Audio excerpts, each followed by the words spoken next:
Halo sahabat tani dan pecinta alam.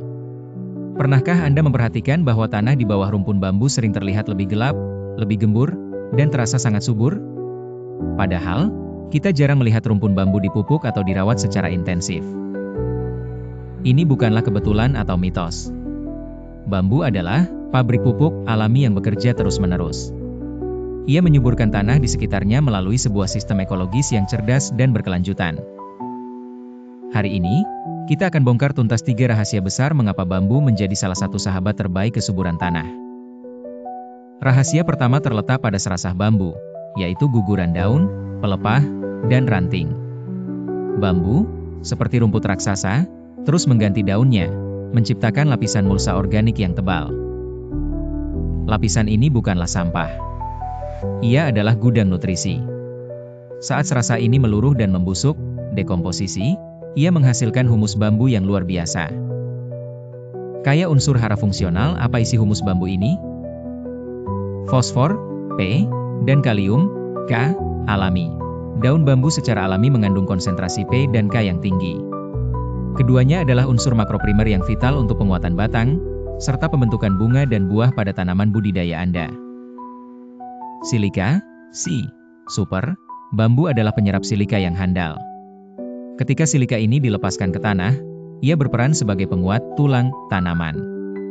Silika membantu memperkokoh batang dan meningkatkan ketahanan tanaman terhadap serangan hama dan penyakit.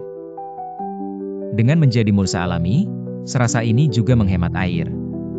Ia menutupi permukaan tanah, mengurangi penguapan, dan menjaga kelembapan tanah tetap optimal, sangat penting saat musim kemarau. Bagian yang paling ajaib terjadi di bawah permukaan, di zona perakaran. Disinilah bambu mengundang dan memelihara pasukan kecil yang bekerja siang dan malam, mikroorganisme menguntungkan. Akar bambu menjadi rumah bagi komunitas bakteri yang disebut PGPR, Plant Growth Promoting Rhizobacteria.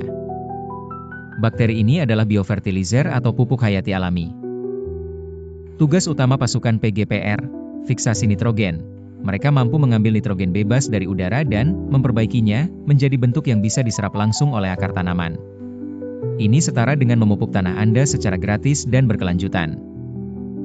Pelarut fosfat. Sebagian besar fosfat rikat dan tidak bisa diserap tanaman. PGPR di akar bambu mengeluarkan zat yang dapat melarutkan fosfat rikat tersebut, menjadikannya tersedia bagi bambu itu sendiri dan tanaman lain di sekitarnya. Hormon pertumbuhan. PGPR juga memproduksi fitohormon, hormon tanaman, yang berfungsi memacu pertumbuhan akar, membuat tanaman lebih sehat dan vigor. Selain itu, humus bambu sering mengandung jamur Trichoderma. Jamur ini adalah musuh alami bagi jamur patogen yang menyebabkan penyakit akar, sehingga keberadaannya menciptakan lingkungan tanah yang steril dan sehat. Rahasia ketiga adalah bagaimana struktur fisik bambu itu sendiri secara langsung memperbaiki tanah. Sistem akar rimpang bambu tidak hanya kuat untuk menahan erosi, tetapi juga berfungsi seperti jaring di bawah tanah. Jaringan ini menjaga tanah agar tetap gembur dan tidak mudah memadat. Tanah yang gembur memiliki aerasi yang baik, artinya sirkulasi udara di dalam tanah berjalan lancar. Oksigen sangat vital bagi pernapasan akar tanaman dan aktivitas mikroorganisme. Ketika akar tanaman mendapat cukup oksigen, mereka dapat tumbuh lebih dalam, menyerap nutrisi lebih efektif, dan pastinya tanaman menjadi lebih tangguh. Meningkatkan KTK. Proses peluruhan bahan organik bambu juga membantu meningkatkan KTK, kapasitas tukar kation, tanah. KTK adalah kemampuan tanah untuk menampung dan menyajikan unsur hara kepada tanaman. Semakin tinggi KTK, semakin subur tanah Anda.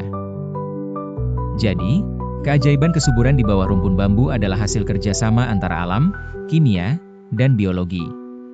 Bambu adalah solusi berkelanjutan dan ramah lingkungan untuk pertanian kita. Kita bisa memanfaatkan kekayaan ini, ambil humus daun bambu dan campurkan ke media tanam Anda. Buat PGPR dari akar bambu untuk pupuk hayati cair. Dengan memahami rahasia ini, mari kita mulai menghargai dan melestarikan tanaman serbaguna ini. Jangan lupa like video ini jika Anda mendapatkan manfaat, subscribe untuk konten pertanian berkelanjutan lainnya, dan tinggalkan komentar di bawah. Jenis bambu apa yang paling banyak tumbuh di daerah Anda? Sampai jumpa di video berikutnya.